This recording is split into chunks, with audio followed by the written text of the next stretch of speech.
कौनामा से बाबा मोर बियाह कइले, कौनामा से विदा कइले हो ललना, कौनामा से उतरी से जरिया त देहिया हमार भारी भइले हो ललना, कौनामा से उतरी से जरिया त देहिया हमारो भारी भइले हो।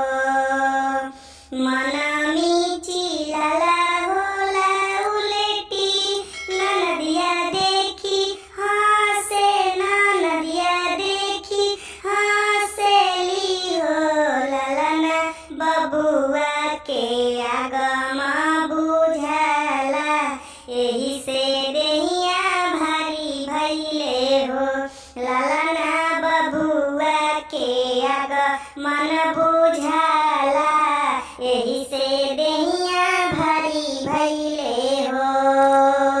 गोदिया में होई मोर लालनामा, आहसी घरे आंगनामा, आहसी घरे आंगनामा हो ललना, आँखी के पुतरिया है घरमा एही से देहिया भारी भइले हो ललना, आँखी के पुतरिया घरे आई है एही से देहिया भारी भइले हो।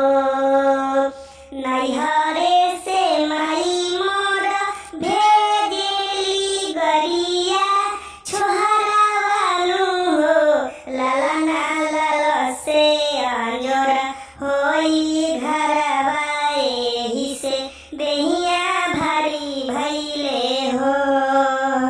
अम्मा मोर हंसी हंसी गावेली सोहर गीतिया की सोहर गीतिया नु हो ललना, ननदो मांगावेली पालनामा एही से देहिया भारी भइले हो ललना, ननदो मांगावेली पालनामा एही से देहिया भारी भइले हो।